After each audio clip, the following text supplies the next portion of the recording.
So the economy is doing very, very well. We'll see what happens with the Federal Reserve, whether or not they finally get smart and reduce interest rates like many other places around the world that we have to compete with. But our economy is the strongest in the world by far, nothing even close. And a lot of good things are happening. We had some very good retail numbers this morning, as you saw. And I guess the stock market is quite a bit up. So, good. No, I don't demand it, but if he used his head, he would lower them.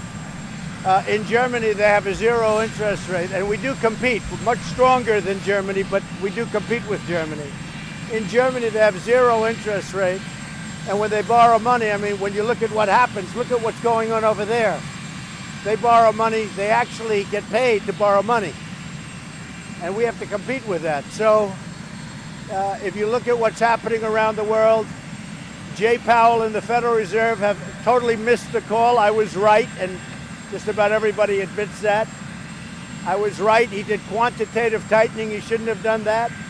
He raised interest rates too fast, too furious, and we have a normalized rate. You call it that. And now we have to go the other direction. We'll see if he does it. If he does it, you'll see a rocket ship. You'll see a boom. If he does it, we have a very strong economy. But we could be in a place that this nation was seldom at if we had interest rates cuts by the Federal Reserve. The Federal Reserve has let us down. They missed the call. They raised them too fast. They raised it too high, and they did quantitative tightening. They shouldn't have done the tightening, and they shouldn't have raised them to the extent. We could have had some raises, but nothing like they did.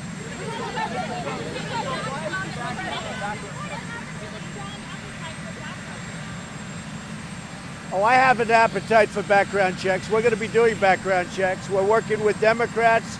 We're working with Republicans. We already have very strong background checks, but we're going to be filling in some of the loopholes, as we call them, at the border. And speaking about at the border, it would be really nice if the Democrats would indeed fix the loopholes, because it would be really nice. But despite that, I want to thank Mexico. They have 26,000 soldiers at our border, and they're really stopping people from coming in. So what happens is with background checks, we're dealing with Democrats, we're dealing with Republicans, we're dealing with the NRA, we're dealing with gun owners, we're dealing with everybody. And I think we're going to have something, hopefully, that's meaningful. No, I didn't say anything about that. We had a great talk with Wayne yesterday. Didn't say anything about that. We just talked about concepts. Wayne agrees things have to be done also. And we have areas where we can close. And for instance, we did fix NICS last time. We have a lot of background checks right now. Gun owners can tell you that, others can tell you that. But there are certain weaknesses. We want to fix the weaknesses. And I think that'll happen. Let's see what happens. I'm concerned that no matter what we agree to, when we get there, I'm concerned the Democrats will say, oh, well, we now want this, and you know, it's a slippery slope, and that's what actually your gun owners and a lot of other people are concerned with. But assuming that that's not going to take place by the Democrats, assuming they really want to get this done, we can get it done.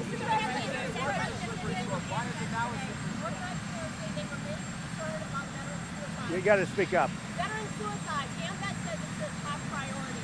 Talk to me about what the administration's task force has done. Well, we're doing a lot having to do with veteran suicide. We have a task force that's set up.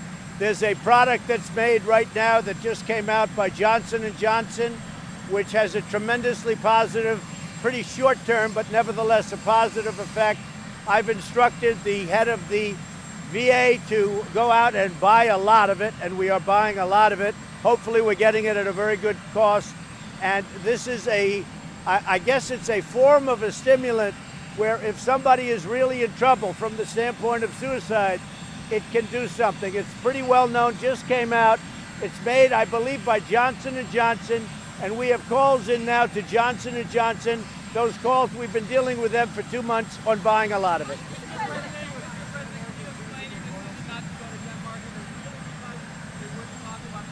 Yeah, no, Denmark, I looked forward to going, but I thought that the Prime Minister's statement that it was absurd, it was an absurd idea, was nasty. I thought it was an inappropriate statement.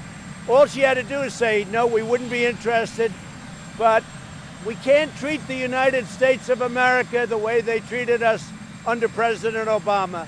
I thought it was a very not nice way of saying something. They could have told me no. This is something that's been discussed for many years. Harry Truman had the idea of Greenland. I had the idea. Other people have had the idea. It goes back into the early 1900s. But Harry Truman very strongly thought it was a good idea.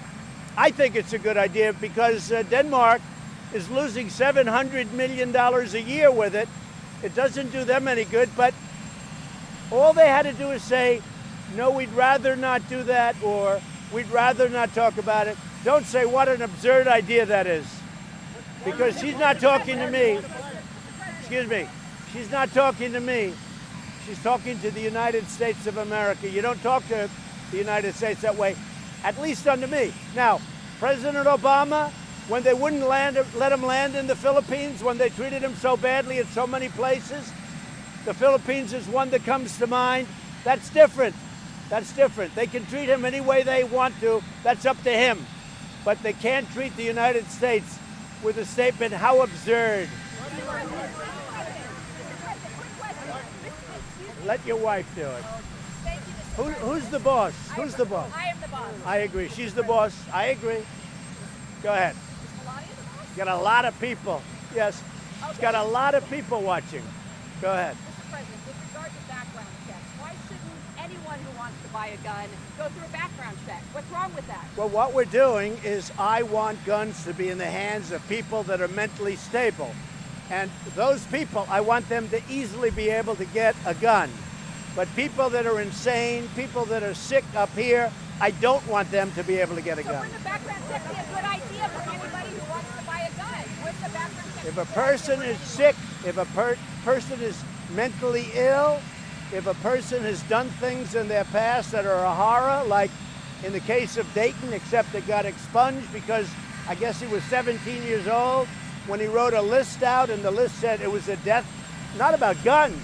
He had a kill list and he had a rape list. But it was 17, and one of the things we're talking about is getting rid of the age limit. He was 17, so when he turned 18, it was expunged. So we didn't find out about that. And a big percentage of the school, the parents wouldn't let their kids go to that school because they heard about it, okay? It was a very big thing. When he was 18, it all went away. We can't let that happen. about the economy? Mr. President, 100 people a day die from guns. Do you see that as a public health emergency? I do. And they die for a lot of other reasons too. But they do. And as I've said, and I think I've said it very loudly and plainly, and I don't think I've changed positions at all. We're working on background checks. There are things we can do, but we already have very serious background checks. We have strong background checks. We can close up the gaps. We can do things that are very good and things that, frankly, gun owners want to have done. But we also have to remember the gun doesn't pull the trigger, a person does, and we have great mental illness. Go ahead. Does your Justice Department plan to dust off the H-Rap Brown law and prosecute the Antifa demonstrators under the law that makes it a federal crime? We're looking at, right, we're looking at a lot of different things relative to Antifa. Antifa, in my opinion, is a terrorist organization. You see what they've been doing. We've had great support on that. We're looking at various different things. Go ahead, behind you, behind you. So with Greenland entirely off the table, are you looking at any additional lands for potential expansion? No, we're just looking. Greenland was just an idea, just a thought. Why? But I think when they say it was absurd and it was said in a very nasty, very sarcastic way, I said, we'll make it some other time. We'll go to Denmark. I love Denmark. I've been to Denmark. And frankly, we'll do it another time.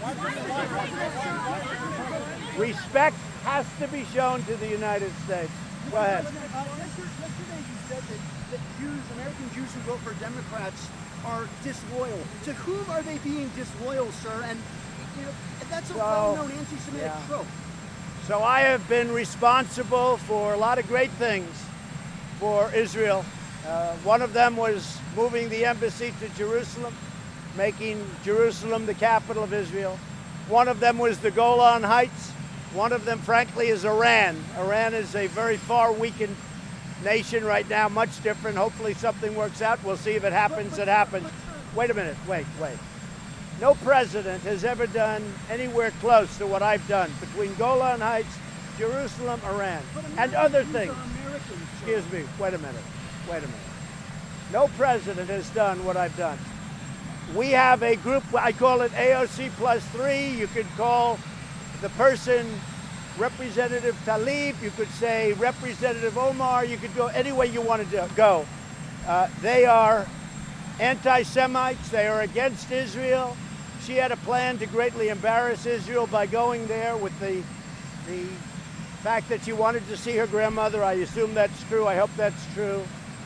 But it was very bad, very bad. The things that she and others of that group and other Democrats have said. And they have become the face of the Democratic Party. And I will tell you this, in my opinion, the Democrats have gone very far away from Israel. I cannot understand how they can do that. They don't want to fund Israel. They want to take away foreign aid to Israel. They want to do a lot of bad things to Israel. In my opinion, you vote for a Democrat, you're being very disloyal to Jewish people, and you're being very disloyal to Israel. And only weak people would say anything other than that. These are American. They're not. I haven't heard anybody say that, just the opposite. I think that if you vote for a Democrat, you're very, very disloyal to Israel and to the Jewish people.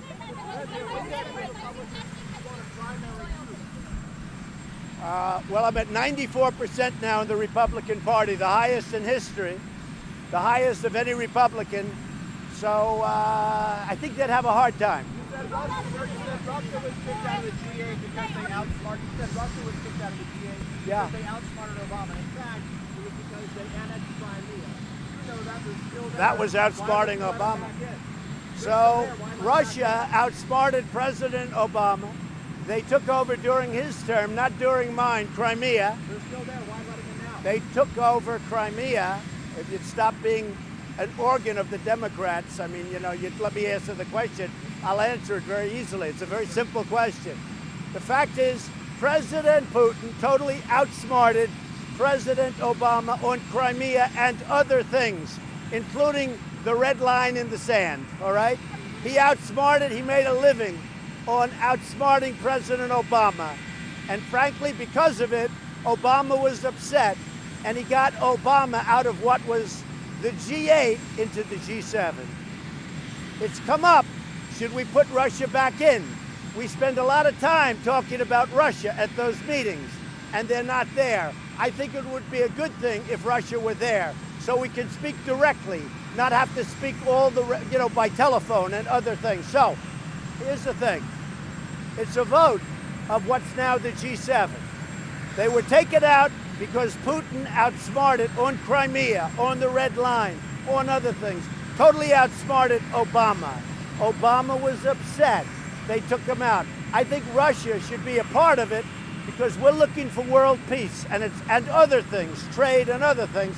And it would be a lot easier to have Russia in where they had always been. But they're still there, sir. They're still there. So why let them in? The Oval Office who said you have the executive authority to index capital gains funds, but some of these sectors. But a 1992 Office of Legal Counsel opinion from the Treasury Department says I read the same report as you. I'm not looking to do indexing. I've studied indexing for a long time. I think it will be perceived if I do it as somewhat elitist. I don't want to do that. I want taxes for the middle class, the workers, the people that work so hard. That's what I'm looking. I think indexing is really probably better for the upper income groups. I'm not looking to do that. But if I wanted to do it, I believe I could, but I'd need a letter from the Attorney General. So taking America into a recession, is it worth Americans need to So- back that up. The fake news, of which many of you are members, is trying to convince the public to have a recession. Let's have a recession. The United States is doing phenomenally well. But one thing I have to do is economically take on China, because China has been ripping us off for many years. President Clinton, President Bush, and President Obama and others should have done this long before me.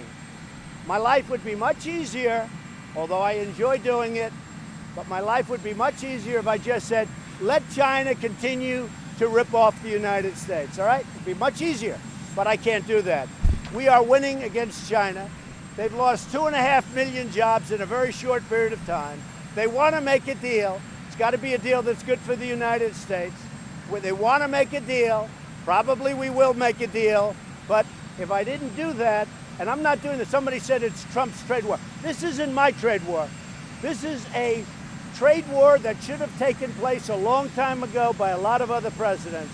Over the last 5 or 6 years, China's made $500 billion. 500 billion, ripped it out of the United States. And not only that, if you take a look, intellectual property theft, add that to it, and add a lot of other things to it. So somebody had to do it. I am the chosen one. Somebody had to do it. So I'm taking on China. I'm taking on China on trade. And you know what? We're winning because we're the piggy bank. We're the one that all these countries, including the European Union, wants to rob and takes advantage of. European Union, $200 billion. China, more than $500 billion. Sorry, I was put here by people. I was put here by people to do a great job.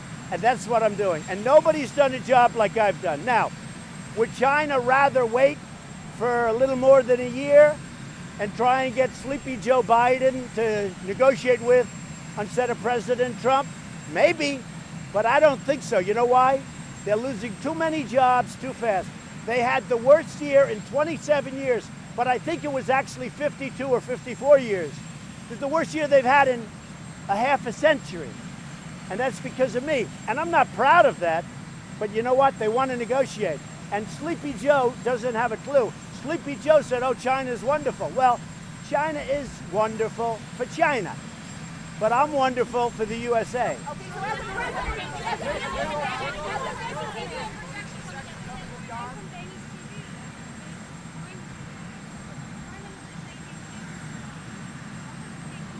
Well, we'll meet it sometime, but the Prime Minister used a terrible word when describing something that we've been talking about for years with our country. President Truman said, what about Greenland? And he talked about it very openly, and it was a big deal at the time. And I brought it up again, and it was discussed many other times. And I thought it was not a nice statement, the way she blew me off, because she's blowing off the United States. And we've done a lot for Denmark. We've done a lot. I know Denmark well. I have many friends from Denmark. I have many people from Denmark that live in the United States. And we treat countries with respect. She shouldn't treat the United States that way by saying, what an absurd, she said, absurd. That's not the right word to use, absurd.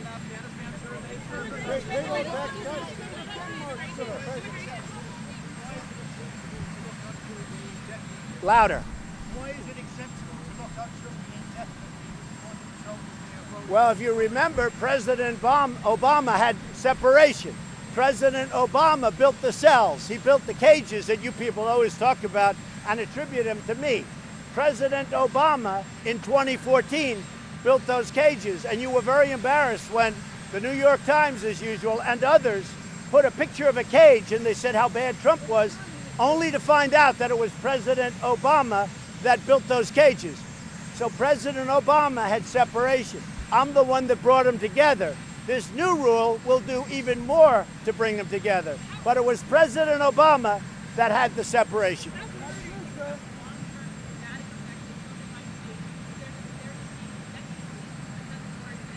Well, we're being very strong on the border. You see the numbers are way, way down. I want to thank Mexico for that.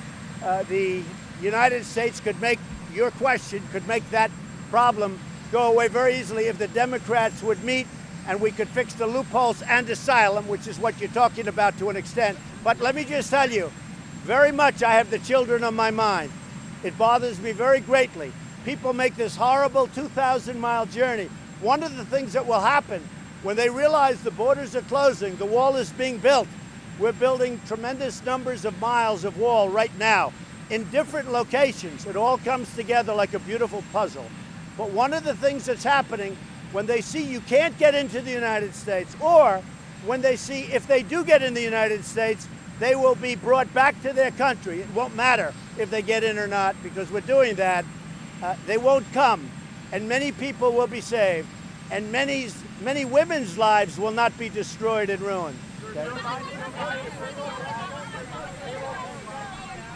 Will we see a payroll tax cut which is aimed at I'm not looking at a tax cut now. We don't need it. We have a strong economy.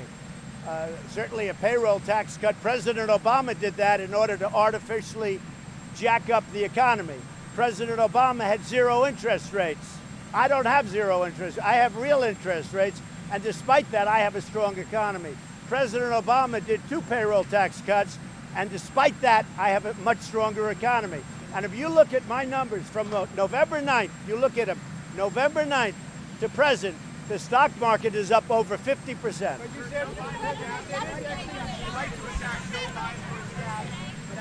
This guy is the most biased reporter, NBC. You know, I made a lot of money for NBC with The Apprentice, and I used to like them, but they are the most biased. Peter is such a bias. You should be able to ask a question, same question in a better way. You are so obviously biased, and that's why the public has no confidence in the media. Go ahead, give me. Go ahead.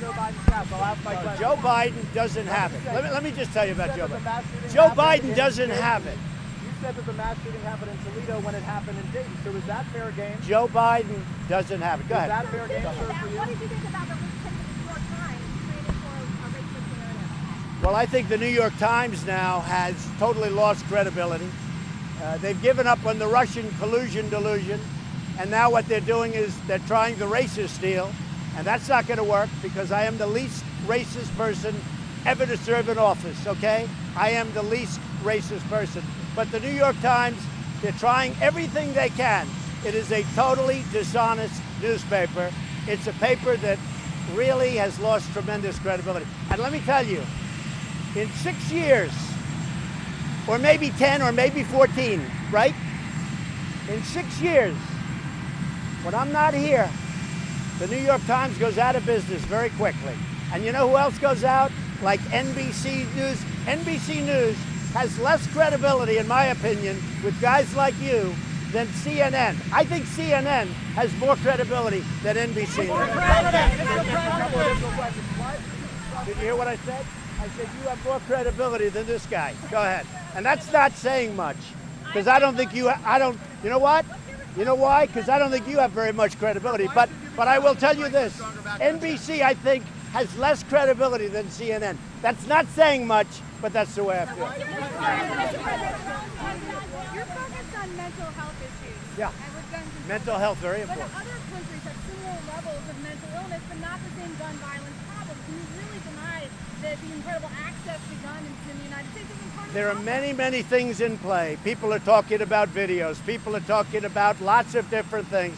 But we do have a way of bringing what we already have, because we have many, many, as you know, we have many, many people that are unable to buy guns right now.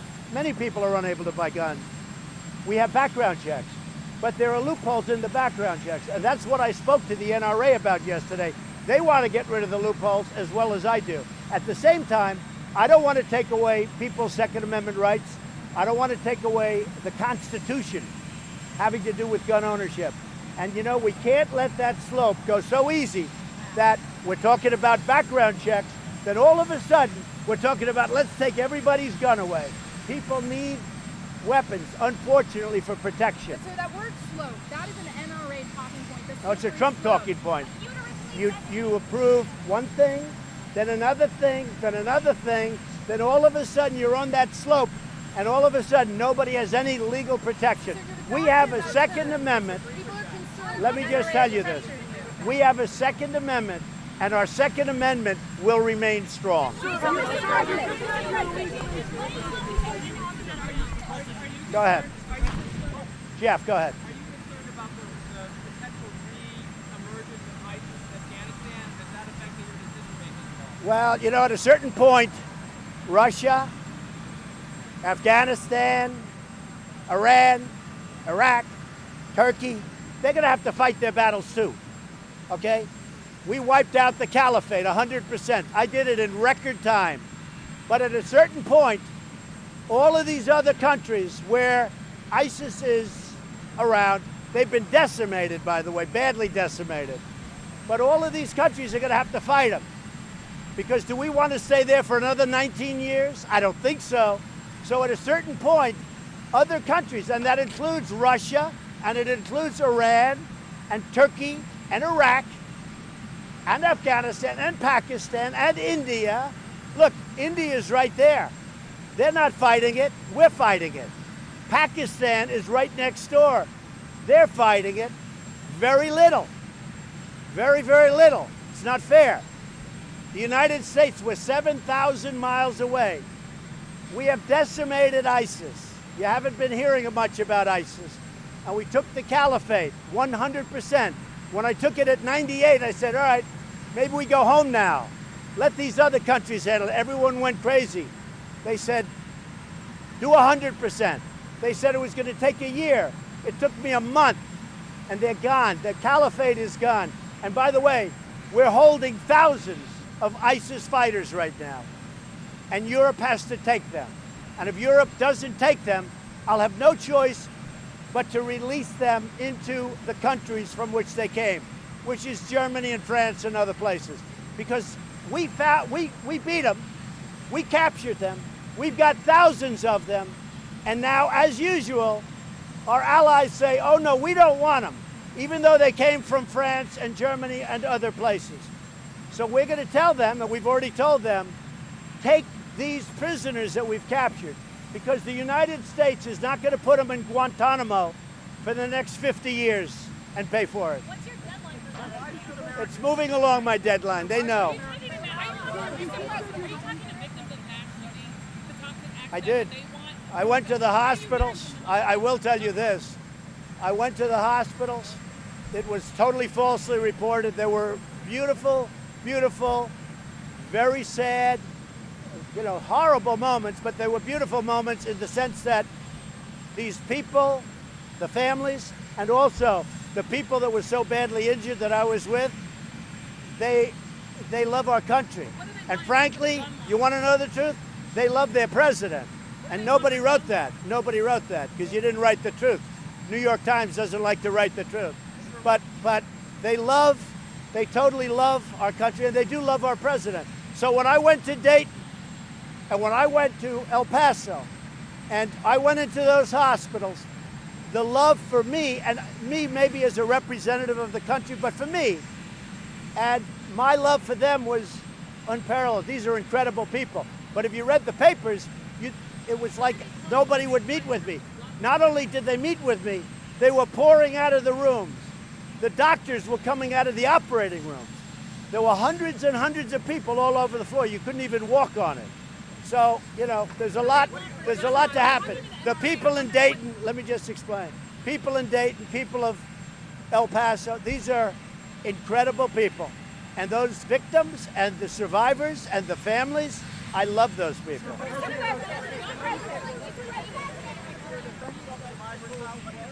Louder. You said you are looking at doing indexing. Yesterday you suggested you were. What is it? I've looked at indexing for a long time.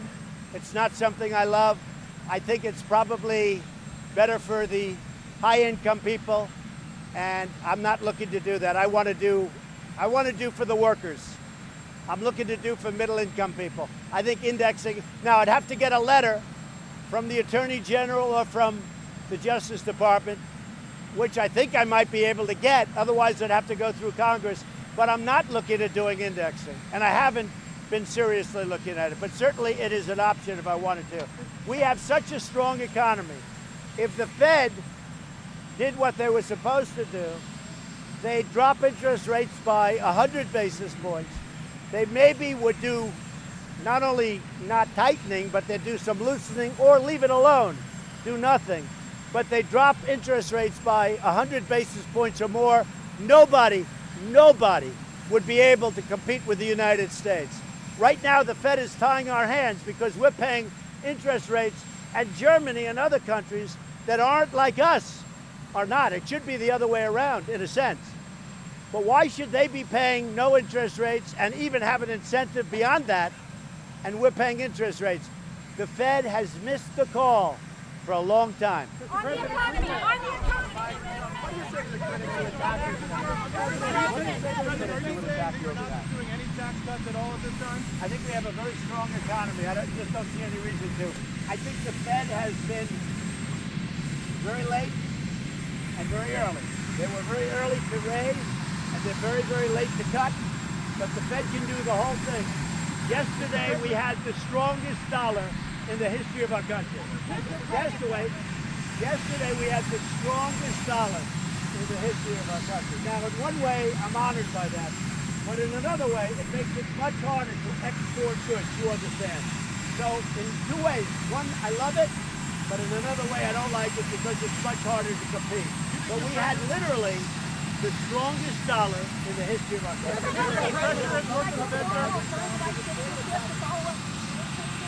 Say it. We're looking at that very seriously. Birthright citizenship, where you have a baby in our land, you walk over the border, have a baby. Congratulations, the baby's now a U.S. citizen. We're looking at it very, very seriously. I don't know how you found that out, but that's very good. We are looking at birthright citizenship very seriously. It's frankly ridiculous. Detention of migrant minors. Of Florence State. Do I what? Unlimited detention of migrant minors. I am the one that kept the families together. Okay? You remember that, right? Just remember I said it. And now it gets even better. President Obama and others brought the families apart. But I'm the one that kept the families together.